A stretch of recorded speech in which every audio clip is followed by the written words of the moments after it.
सत्यामृत सत्य नेत्रम सत्यात्मकम त्वाम शरणम प्रपन्ना।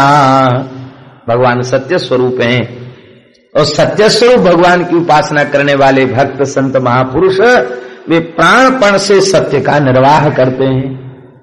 श्री पीपाजी महाराज के इस चरित्र में सत्य के निर्वाह का महापुरुषों की वाणी से कैसे भी निकल जाए कोई शब्द, उसका निर्वाह वे कैसे करते हैं, इसका निरूपण किया गया है। हमको भी एक ऐसी अनुभूति हुई एक संत के संबंध में, कहना तो नहीं चाहिए पर कई अधिकारी महापुरुष बैठे इसलिए कह रहे हैं। सौराष्ट्र के एक संत थे श्री स्वामी संपूर्णानंद जी महाराज, विरक्त संत थे, बहुत अच्छे संत थे। तो श्री मलुकदास जी की जयंती का उत्सव था, उनका कार्ड में नाम भी छप गया था। हमने कहा महाराज जी आपको उत्सव में आना है। मुस्कुराकर बोले जैसी भगवान की इच्छा। नहीं महाराज जी आपको आना ही है। तो कई बार जब हमने कहा तो उन्होंने हां कर लिया। पर भगवान की विचित्र लीला, चैत्र में वे भगवत धाम चले गए। बैसाख में उत्सव होना है और उत्सव के ठीक कुछ दिन पूर्व 15-20 दिन पूर्व महाराज भगवत धाम चले गए।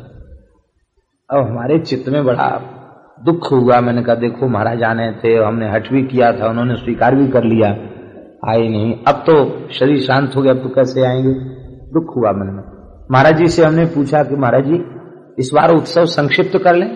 महाराज जी बोले ये शोक मनाने की परंपरा गृहस्थियों में होती है। बाबू संपूर्णानंद जी महाराज ठाकुर जी के यहां गए तो वहां भी उत्सव हो रहा है, तो यहां भी उत्सव करो। ज्यादा तुम्हारे चित्त में है तो उनकी छवि विराजमान कर देना। ठीक है महाराज। उत्सव के ठीक एक दिन पूर्व स्वप्न अनुभूति हुई।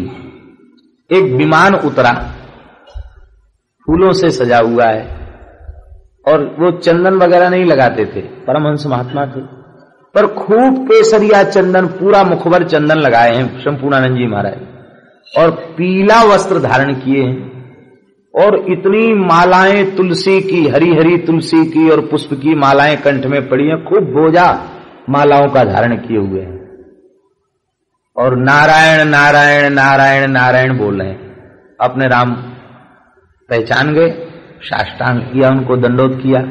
दंडोत किया तो कंधे पर हाथ रख लिया और तुरंत बोलते हैं आप हट करते थे ना कि आप उत्सव में आना, तो इसलिए हम आ गए हैं। ये बात कही, हम अपनी वाणी को सत्य करने के लिए आ गए हैं। अब हमें दिखाओ समाधि कहाँ है मलुकदास जी की। महाराज ये समाधि है, तो समाधि को प्रणाम किया, परिक्रमा किया। रसोई कहाँ बनेगी? मैंने कहा यहाँ रसोई बनेगी। कथा कहाँ होगी? यहाँ कथा होगी। सब पूरे स्थल का निरीक्षण करके बोले हमारा वचन पूरा हुआ, अब हम जा रहे हैं। अब हम ये कह ही नहीं सके कि महाराज उत्सव उत्सव विराजिए, और वो ऐसा खुला, जैसे खुली जीप जैसी होती ना, ऐसे ही विमान बढ़िया फूलों से सजा हुआ विमान था। आके उसमें फिर बैठे और फिर देखते देखते उड़ गए। ये अनुभव मैंने महाराज जी को सुनाया। महाराज जी गदगद हो गए। देखो संत सत्य का कैसा निर्वाह करते हैं, ये अनुभव कर लेना चाहिए। तो वे सत्य के बड़े दृढ़ता पूर्वक उपासक थे। तो यही एक विशेष चरित्र है पीपाजी के चरित्र में। पीपाजी भगवत प्रेम की मस्ती में ऐसे डूबे रहते थे कि उन्हें अपने शरीर का अनुसंधान नहीं रहता था। नात्मान मस्मर दशा विति मुक्त लिंगा, ना आत्मान मस्मरत, अपने आप को भी भूले रहते थे। फिरत स्नेह मगन सुख अपने, नाम प्रसाद सोच नहीं सपने।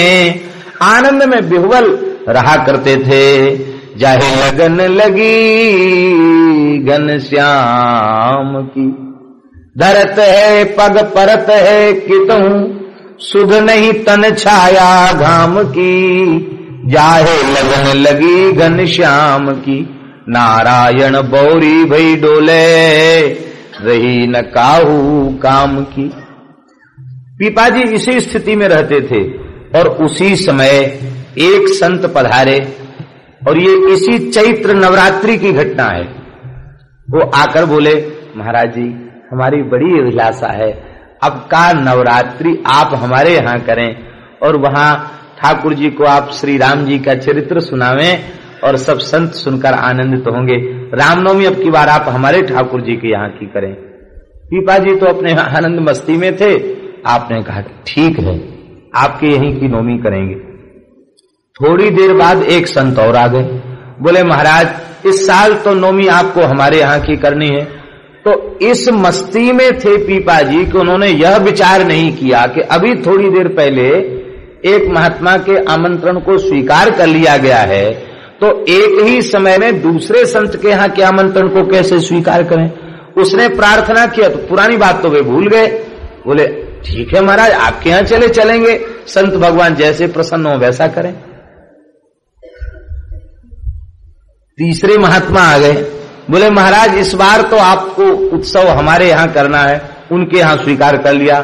चौथे महात्मा के यहाँ स्वीकार कर लिया। पांचवें महात्मा के यहाँ स्वीकार कर लिया। 5 संतों के आश्रमों में पृथक पृथक नवरात्रि महोत्सव करने का वचन दे दिया। और ये वचन देने के बाद यह भी भूल गए कि हमको कहीं जाना है। उनसे तो कह दिया कि ठीक है आपके यहां आ जाएंगे। बोले महाराज हम लेने आ जाए। बोले लेने आने की जरूरत नहीं, हम अपने आप ही आ जाएंगे। और स्वयं भूल गए। इसी बीच में आपके यहां एक संतों की जमात पधारी। सेवकों ने याद तो दिला दिया था आपको कि महाराज आपको आप जाने का वचन दे चुके हैं, पर आप जाने के लिए तैयार थे। इसी बीच में संतों की जमात आ गई। आपने मन में विचार ये किया कि 5 जगह वचन दे चुके हैं, तो ऐसा करेंगे कि 9 दिन में 5 स्थानों में घूम लेंगे। एक 2 दिन सब जगह कथा कीर्तन कर लेंगे। पीपा जी ने ऐसा निश्चय किया था। वो जाने को तैयार थे। उसी समय संतों की एक बड़ी जमात पधारी और संत बोले महाराज इस बार तो हम लोग पहले से निश्चय करके आए हैं, नवरात्रि महोत्सव आपके चरणों में आपके स्थान में ही मनाया जाएगा। हमारे गोपाल जी हैं, यही खूब जन्मोत्सव की आरती होगी, बधाई गान होगा। पीपा जी संतों की सेवा में भूल गए। तो कितने जगह हो गए? 6 जगह हो गए। अपने स्थान पर नवरात्रि महोत्सव और अलग अलग 5 संतों के स्थानों पर नवरात्रि महोत्सव। अब आपको स्मरण में आया, तब आपने लीला की। देखिए वेद में एक मंत्र है, उसमें लिखा है स एकधा भवति द्विधा भवति त्रिधा भवति, ऐसा उसमें आया है। तो मुक्तात्मा के संबंध में कहा गया है कि मुक्तात्मा जो जीवन मुक्त महापुरुष होते हैं वे चाहे तो 1 रूप धारण कर लें, 2 रूप धारण कर लें, 3 रूप धारण कर लें, 4 रूप धारण कर लें, अनेकों रूप धारण कर लें। उदाहरण सौभरी ऋषि ने 50 रूप धारण करके मानधाता की कन्याओं को संतुष्ट किया। ऐसे अनेक उदाहरण हैं, अनेकों रूप धारण कर सकते हैं मुक्तात्मा। तो परम मुक्तात्मा श्री पीपा जी महाराज ने 5 रूप धारण किए और 5 रूप धारण करके 5 संतों के यहां 9 दिन कथा कीर्तन किया। और 9 दिन कथा कीर्तन करने के बाद 5 गांवों में अपने शरीर भी छोड़ दिया। प्रियादास ने लिखा तन 5 ठौर जारी के। 5 जगह रामनवमी उत्सव हुआ। बोले अब उत्सव पूरा हो गया, अब हम चले भगवत धाम। और कीर्तन करते करते पीपा जी ने शरीर शांत कर दिया। लोग रोने लगे, हाय हाय देखो बताओ, स्थान में भी नहीं जा सके, अच्छे भले खासे बैठे थे, कीर्तन कर रहे थे, शरीर छूट गया। चलो अब कोई बात नहीं, अब तो संस्कार करना ही पड़ेगा। तो 5 जगह पीपा जी का संस्कार भी कर दिया गया। तन 5 ठौर जारी के 5 जगह दाह संस्कार पीपा जी का हो गया। अब 5 जगह दाह संस्कार होने के बाद एक गांव में आपकी 2 शिष्याएं थीं, वे समाचार देने को चली। तो उनके गांव में भी शरीर छूट गया था। तो मार्ग में 4 गांव मिले, उनमें भी अलग अलग तिरोभाव महोत्सव मनाया जा रहा था। पीपा जी महाराज का शरीर छूट गया ना, तो संतों का उत्सव मनाया जाता। तो 5 जगह रामनवमी के बाद तिरोधान महोत्सव मनाया जा रहा था पीपा जी का। उनको बड़ा आश्चर्य हुआ। अब तो वे वहां से चली, तो जैसे ही आश्रम में आई और इधर ये तिरोधान महोत्सव मनाकर गांव के लोगों ने कहा चलें भाई अब आश्रम में तो सूचित करिए हमें कि अब स्वामी जी आने वाले नहीं है, क्योंकि उनका तो भोज भंडारा भी हो चुका है। तो यहां आकर देखा तो क्या देखा कि चैत्र पूर्णिमा को श्री हनुमान जी का उत्सव पीपा जी मना रहे थे आश्रम में। वो साधु खूब चकाचक हनुमान जी की आरती कर रहे थे, जय जयकार हो रहा था। अब तो वो सब आश्चर्य में पड़ गए कि हमारे यहां भी शरीर छोड़ा, हमारे यहां भी संस्कार हो गया और ये तो यहां बैठकर कथा कीर्तन कर रहे हैं। इस दिव्य चमत्कार को देख करके सबको अनुभव हो गया पीपा जी कोई साधारण मनुष्य नहीं है, ये दिव्य संत हैं, ये कोई दिव्य महापुरुष हैं। लोगों से रहा नहीं गया, तो उन्होंने पीपा जी से पूछा महाराज ये क्या लीला? तो पीपा जी बोले राम जी की लीला राम जी जाने, हम कुछ नहीं कह सकते इस समय। बोलो वृंदावन बिहारी तन 5 ठौर जारी के। 7वां चरित्र है पीपा जी का इसी कवित्व का। कागद ले कोरो करियो। एक दिन पीपा जी के यहां जमात आई, सब भंडारे के ही चरित्र हैं ज्यादा से ज्यादा। एक दिन पीपा जी के यहां संतों की जमात आई। पीपा जी ने कई दिनों तक संतों की सेवा किया और सेवा के बाद संतों से पूछा महाराज कोई आज्ञा, हमारे लायक कोई सेवा? संतों ने कहा महाराज हम द्वारिका जा रहे हैं, हमारे पास खर्चा नहीं है, आप हमको कुछ दे दीजिए तो वहां भी जाकर हम लोग भोज भंडारा करेंगे। आपने एक महाजन को बुलाया, महाजन को बुला करके रुक्का लिख करके रुक्का लिखवा दिया, पैसा दिलवा दिए और उस रुक्के पर शर्त लिखवाई कि तुम कभी तगादा नहीं करोगे, जब हमारे पास आ जाएगा तो हम दे देंगे और नहीं आएगा तो जैसी भगवान की इच्छा। हम वादा नहीं करते, वचन नहीं देते, पर आ ही जाएगा तो हम दे देंगे तुमको, पर तुम तगादा करने मत आना। अब पीपा जी का तो जो आवे उसको लुटा दें तुरंत के तुरंत, तो बचे कहां से जो बनिया बेचारे का पैसा चुकाया जाए। उस बेचारे महाजन का धैर्य टूट गया। उसने कहा ये तो ऐसे ही खाते उड़ाते रहेंगे, हमारा पैसा तो डूब गया। वह आया और आकर उसने पैसा मांगे। आपने कहा हमने तो पहले ही शर्त लिखी हुई है कागज पे कि हमारे पास जब होंगे तब हम देंगे, हमारे पास अभी है ही नहीं। उसने कहा कि इस बात से हम संतुष्ट नहीं हैं, जब तुम्हारे पास कुछ नहीं है तो इतने बड़े बड़े भोज भंडारा कैसे करते हो?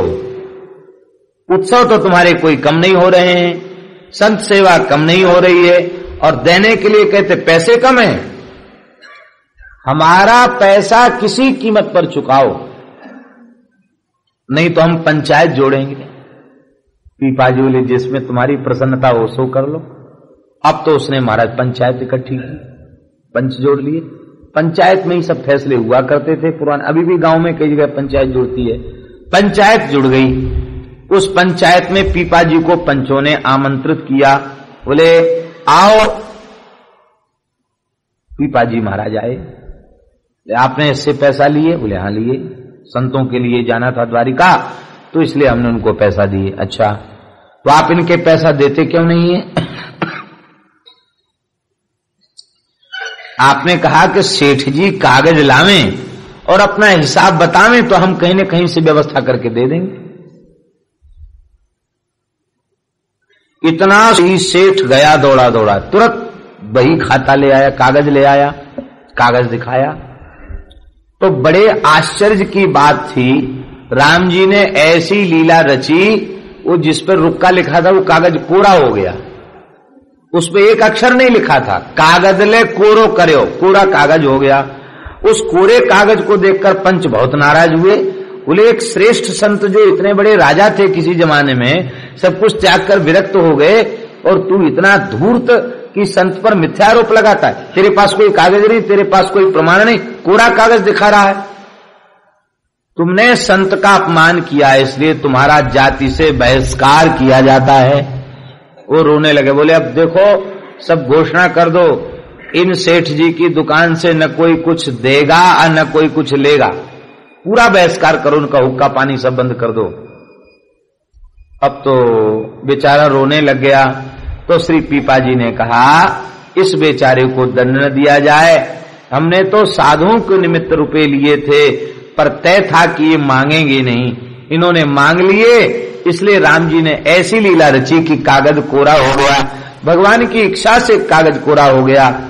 अब तो दूसरा एक व्यक्ति था, उसने तुरंत पैसे, बोले कितने पैसे थे महाराज बताओ, इतने पैसे, तो मैं चक्रवृद्धि ब्याज के हिसाब लगा करके उस वैश्य को पैसा चुका दिया। अब तो वो इतना लज्जित हो गया, वो महाजन इस दृश्य को देखकर सब लोग छीछी करने लगे। अंत में वह रोकर गिड़गिड़ा कर उसने चरण पकड़ लिए, निश्चय किया कि हम भी संत सेवा करेंगे, हमको ही वैष्णव बना दिया जाए। तब आपने उस महाजन को भी दीक्षा देकर के कृतार्थ किया। भर्यो घर त्यागी। एक दिन श्री पीपाजी के यहां अभाव बना ही रहता था। आप लोग कहें अभाव क्यों बना रहता था? इनकी अति उदारता ही अभाव का कारण थी। संत आ जाते तो क्या लुटा दें, क्या दे दें, बस इसी में गरीब बने रहते, जो आया सो लुटा दिया। अभाव बना रहता था और कभी कभी अन्न से भंडार भर भी जाता था, किंतु आपको निष्किंचनता इतनी प्रिय थी कि वो बार बार उसको खर्च कर दिया करते थे। एक बार आपके आश्रम में बहुत सा अन्न धन विविध सामग्रियों का संग्रह हो गया, आदर सत्कार बढ़ गया। इससे ऊब करके आपने सीता सहचरी जी से कहा कि यहां तो विघ्न हो रहा है, इस भरे पूरे आश्रम को छोड़कर हम लोग अन्यत्र चलें। तो 80 कोस चले, लगातार चलते ही रहे। 80 कोस चलकर एक दूर नगर में पहुंचे, वहां बाजार था, वहां बैठ गए। वो इतने विमुख लोग थे कि जो बैठे पीपाजी महाराज वो लठिया लेकर आ गए। क्यों बैठे हो यहां? वो ऊट पटांग साधुओं को देखकर उसने इतनी गाली दी, बहुत फटकारा। पर ये बोले कि आज बढ़िया दवाई राम जी दे रहे हैं, वाह वाह और जय जयकार तो खूब होती थी, इसी को लेने तो आए थे, बहुत अच्छा हुआ, सुंदर औषधि मिली। जैसे चीनी की बीमारी वाले लोग वो करेले का जूस पीते हैं, तो करेला कड़वा है पर उसका जूस शुगर कम करता है, इस विचार से वो करेले का जूस भी उनको प्रिय लगने लग जाता है। ऐसे ही अपमान जो है करेले के जूस के समान समझो, ये सम्मान बढ़ना ये चीनी के रोग के समान है, और ये अपमान होना ये करेले के जूस के समान है। तो बड़े प्रेम से जैसे बुद्धिमान रोगी करेले के जूस को भी स्वादयुक्त होकर के पीता है, ऐसे ही विवेकी संत अपमान को भगवत कृपा के रूप में अंगीकार करते हैं और प्रेम से उसको स्वीकार करते हैं। धक्का लगाए, भगा दिया वहां से, तब आप हंसने लगे और सीता सहचर जी के साथ वहां से उठकर बैठे, एक दुकानदार के यहां बैठ गए। उसने भी वही डंडा उठाया, गाली दी, मानता नहीं है, वहां बैठा था यहां बैठ गया। आपने कहा सीता सहचरी जी, आज राम जी ने बड़ी कृपा करी है, यह क्षेत्र रहने लायक है, कुछ दिन यहां रहे। अब जहां बैठे हैं वहीं गाली गलौज, वहीं झगड़ा। भगवान की लीला कुछ ऐसी विचित्र। यहां क्यों बैठे, उठो यहां से, जाओ यहां से। इतने में उस नगर में कोई आदमी आया बाहर से, नाते रिश्तेदारी में लोग आते हैं, उसने पहचान, अरे ये तो वे जी महाराज हैं जो दिव्य द्वारिका में 7 दिन रहकर आए हैं, भगवान का आतिथ्य स्वीकार करके आए हैं, गागरोनगढ़ के नरेश रह चुके हैं। अब तो लोगों को बहुत ग्लानि हुई, जिन लोगों ने गाली डंडे और प्रयोग किए थे वो सब रोने लगे, शरण में आए। पीपाजी बोले अब काम हो गया, अब चलो यहां से। तो वहां से सीता सहचर जी के साथ आप वहां से चले और आपने कहा कि इसी प्रकार, सीता सहचरी जी से कहा, इसी प्रकार से जब जब आदर सम्मान बढ़ने लग जाए तो साधक को ऐसी जगह चले जाना चाहिए जहां उसकी घोर उपेक्षा हो रही हो, उससे उसको साधन में बहुत लाभ होता है। हमारे महाराज जी के जीवन में हमने विशेष बात ये देखी, जहां ज्यादा आदर हो गया वहां द्वारा नहीं गए, और जहां उपेक्षा बनी रही वहां बार बार गए। जगन्नाथपुरी के श्री माधव दास जी महाराज वो पहुंचे हरियाणा में एक संत सेवी स्थान, वहां उन्हीं के ग्रंथ के माध्यम से कथा हो रही थी और बाबा माधव दास जी वहां रहे तो वहां कंडा थापते रहे, गैया की सेवा करते रहे। बाद में महंत जी को पता चला तो चरणों में गिरे, बोले बाबा हमारा काम हो गया, हम यहां से वृंदावन चलते हैं। बहुत प्रतिष्ठा बढ़ गई बाबा माधव दास जी की। भिक्षा लेने जाते लोग बढ़िया बढ़िया मिठाई देते, तब आपने भिक्षा लेना बंद कर दिया, खोजने लग गए ऐसा कोई प्रेमी मिले जो हमको गाली दे। एक बुढ़िया थी, वो देखते ही गाली देती, संड मुसंड होके घूम रहा है और आलसी पृथ्वी का भार कहीं का, खाते कमाते बनता नहीं, घर जा हल हाँक खेती कर, यूं कर त्यों कर, 50 बात सुनावे श्री माधव दास जी महाराज को। आप खड़े खड़े प्रेम से कीर्तन करते रहे, सुनते रहे। एक दिन बुढ़िया बोली, बहुत निर्लज्ज है, इतना गाली देने पर भी आता है। अरे बोले कुछ तो देती हो, गाली ही सही, देती तो हो, बड़ी उदार हो, और गाली दो। अब दूंगी तुझे गाली। वो गोबर और मिट्टी में सना हुआ पोता फेर रही थी, फेंक कर पोता मारा माधव दास जी के मुख पर, पूरा पोता मुंह पर चिपक गया। आपने मुंह से छुड़ाया और कहा, जा मैया पोता दिया है पोता होगा। उसके लड़के के लड़का नहीं था, बुढ़ापा आ गया था बेचारे लड़के का, बोले पोता दिया तो पोता होगा, पवित्र हो जाएगा। उस पोते को उन्होंने समुद्र के जल में धोया, धूप में सुखाया, बत्ती बना करके जगन्नाथ जी के मंदिर में चले गए। जिन दीपकों में बत्ती जल चुकी थी पर तेल था, तेल में बत्ती भिजा करके दीपक जलाए, कई बत्तियां जलाई और जलाकर, हे जगन्नाथ जी इसमें हमारा कुछ नहीं, हम तो किंचन साधु हैं, ये दीपक की बत्ती वो बुढ़िया मैया की तरफ से जलाई जा रही है। इधर उन्होंने दीपक जलाया, उधर बुढ़िया के हृदय में प्रेम का प्रकाश हो गया। दूसरे दिन श्री माधव दास जी महाराज फिर पहुंचे भिक्षा के लिए। अब तो बुढ़िया रोती हुई दौड़ी चरणों में लिपट गई, बोले बस अब आज के बाद तेरे द्वार पर फिर कभी नहीं आएंगे। संतों का ऐसा विलक्षण स्वभाव होता है। देवी दैनिकारिके, इस प्रकार से आपने यह प्रदर्शित किया। दारी हत्याहु उतारी के, आपने हत्या को उतार दिया। एक समय की बात है, आप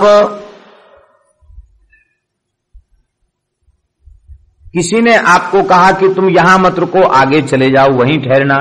आप उठकर वहां से चल दिए तो देखा कि एक उजाड़ जगह है। आपने झाड़ बुहार करके वहां चौका लगाया और आनंद मग्न होकर मंजीरा लेकर के श्री पीपाजी महाराज हरिनाम संकीर्तन करने लग गए। संकीर्तन का आनंद इतना बड़ा, उसकी ध्वनि ऐसी फैली कि महाराज जहां तक नामक ध्वनि जाए वहां के जीव खिंचे हुए चले आवे और वे सब आकर के पीपाजी के संकीर्तन का आनंद लेने लग गए। उसमें लोगों ने कहा संत कीर्तन, उसी बीच में संतों की एक जमात आ गई। अब तो कोई अपना खंजड़ी बजा रहा है, तो कोई इकतारा बजा रहा है, तो कोई संत ढपली बजा रहे हैं, तो कोई मजीरा बजा रहे हैं, तो कोई चिपिया बजा रहे हैं। अब संकीर्तन में उल्लास बढ़ने लग गया। तमाम गांव के लोग सम्मिलित हो गए और ऐसा कीर्तन, धमाकेदार कीर्तन हुआ। कीर्तन में अद्भुत आनंद की बाढ़ आ गई और लोग, उस कीर्तन में एक व्यक्ति और आया, वह भी प्रेम मुदित होकर के कीर्तन करने लग गया। उसके नेत्रों से अश्रु बहने लगी। कीर्तन की समाप्ति हुई। पीपाजी के चरणों में उसने प्रणाम किया और उसने कहा, महाराज मुझसे अनजाने में गो हत्या हो गई। चाहता तो तुम्हें गाय की रक्षा था, पर गाय की हिंसा हो गई, कोई प्रारब्ध था। सारे लोगों ने पंचायत इकट्ठी करके मुझे जाति से बहिष्कार कर दिया। मैंने कहा महाराज हमें जाति में मिला लो, तो पंचों ने हमको दंड दिया कि तुम पूरे भारतवर्ष के तीर्थों की यात्रा करके आओ। महाराज हम 4 धाम पैदल करके आए हैं, पर अब भी गांव वाले लोग हमको मिला नहीं रहे हैं अपनी उसमें, तो महाराज मेरा उद्धार कैसे होगा?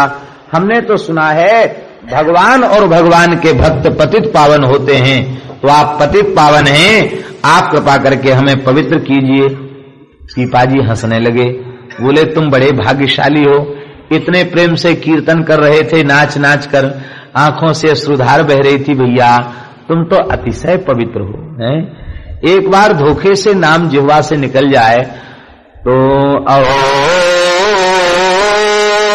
बतस्वपचोतो गरियां यज्जुवाग्रे वर्तते नाम तुभ्यं ते पुस्तपस्ते जुहुगु सस्नुरार्या ब्रह्मानुचुर्नाम गृणन्त्येते। वह चांडाल श्रेष्ठ है जिसकी जिह्वा के अग्रभाग पर भगवान नाम का नृत्य होता रहता है, और वह उसने संपूर्ण तपस्या कर ली। तेपु तपः जुहबु, संपूर्ण तीर्थों में स्नान कर लिया, संपूर्ण तीर्थ यज्ञों में हवन कर लिया, संपूर्ण वेदों का पारायण कर लिया, जिसने आपके पवित्र नामों का संकीर्तन कर लिया। जब चांडाल भी पवित्र हो जाता है, फिर तुम तो जात्या ब्राह्मण हो, तुम तो अतिशय पवित्र हो चुके हो, तुम पवित्र हो। बोले महाराज हम पवित्र हैं तो संतों की आज की रसोई करवा सकते हैं? अरे बोले बड़े प्रसन्नता से। अब तो वह गया और घर से सीधा सामान ले आया, बड़े प्रेम से साधुओं ने रसोई बनाई, और वहां कीर्तन वाले जितने लोग थे सब खाने लग गए। जैसे ही परोसने के लिए बाल्टी उठाकर तस्मई की फेरना शुरू किया उस ब्राह्मण ने, अब तो सब चिल्लाने लग गए उस ब्राह्मण को परोसते हुए देख करके, अरे ये तो गोहत्यारा है, इसके हाथ का छुआ हम नहीं खाएंगे। आपने कहा कि पंचों ने जो प्रायश्चित बताया था वह प्रायश्चित भी इसने कर लिया है, पैदल यात्रा करके आया है और भगवान नाम संकीर्तन करता है। तो भगवान के नाम की महिमा तो ऐसा है कि गोघ्ना सुरापा ब्रह्मगना गुरु तल्पगा ये सब मुक्त हो जाते हैं भगवान नाम लेकर के। भगवान की बड़ी भारी महिमा, ये शुद्ध हो गया भगवान नाम के द्वारा, इसलिए इसमें कोई विरोध नहीं है। उसके विरोधी ब्राह्मण बोले नहीं नहीं ये बिल्कुल शुद्ध नहीं हुआ, हम नहीं मान सकते इसको शुद्ध। पीपाजी बोले भगवान नाम की ऐसी महिमा है कि ये शुद्ध हो गया। बोले हम नहीं मानेंगे। पीपाजी महाराज ने कहा आप लोग कैसे मानोगे? उन ब्राह्मणों ने कहा कि ये हनुमान जी की मूर्ति है ना, जंगल में हनुमान जी थे, वहीं कीर्तन हो रहा था। बोले ये हनुमान जी की मूर्ति है, हनुमान जी इसके हाथ से खाकर दिखावें, ये परोसे और हनुमान जी जी में पत्तल पर बैठ करके, तब हम समझे कि ये पवित्र हो गया है। इतना सुनते ही आपने श्री हनुमान जी से कहा, हे हनुमान जी महाराज, श्री राम नाम की महिमा आपसे अधिक और कौन जान सकता है। यद रोम कूपे ध्वनि मूल्य संतम श्री राम जय जय जय राम। आपके तो रोम रोम से श्री राम जय जय राम ये विजय मंत्र प्रकट होता रहता है। हनुमान जी जब कीर्तन करते हैं ना इस विजय मंत्र का, श्री राम जय जय राम, तो नाच नाच कर कीर्तन करते हैं। आप दक्षिण भारत में सुचिंद्रम गए हैं, जहां हनुमान जी का विग्रह है, बहुत विशाल हनुमान जी का विग्रह है। हनुमान जी की पूंछ में एक घंटा लटका हुआ है। दक्षिण में जितने हनुमान जी के विग्रह हैं सब में एक घंटा उनकी पूंछ में लटका रहता है। हमारे वृंदावन रंगनाथ मंदिर में भी हनुमान जी की पूंछ में घंटी बंधी हुई है। उसके संबंध में ऐसा कहा जाता है, दाक्षिणात्य आचार्य संप्रदाय के आचार्य महानुभाव कहते हैं कि हनुमान जी सुमेरु के समान विशाल देह है हनुमान जी का, और हनुमान जी स्वर्ण शैलाभ देहम, स्वर्ण शैल के समान आभा युक्त हनुमान जी का देह है। और हनुमान जी पूंछ में उनके घंटा बंधा हुआ है। किसने बांधा? तो कहते हैं श्री किशोरी जी ने उनकी पूंछ में घंटा बांधा है। वो कीर्तन करते हैं तो घंटा बजता है। आप लोगों को घंटा का नापतोल भी बता दें, हमने तो ऐसा सुना है आचार्यों से कि 60 लाख टन वजन का घंटा है सोने का, और वो इतना बड़ा घंटा हनुमान जी की पूंछ में ऐसे लगता है जैसे छोटी सी घंटी बंधी हो। तो जब हनुमान जी कीर्तन करते हैं करताल बजा करके, वो पूछ ऊपर से ऐसी आकर के वो घंटा ऐसे टन टन टन टन टन ऐसे बजता है साथ में। तो हनुमान जी के कीर्तन में वो सहयोग करता है।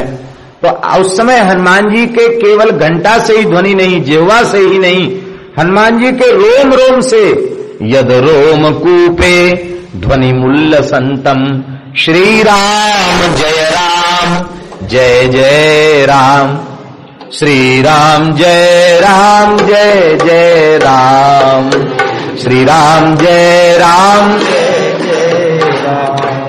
श्री राम जय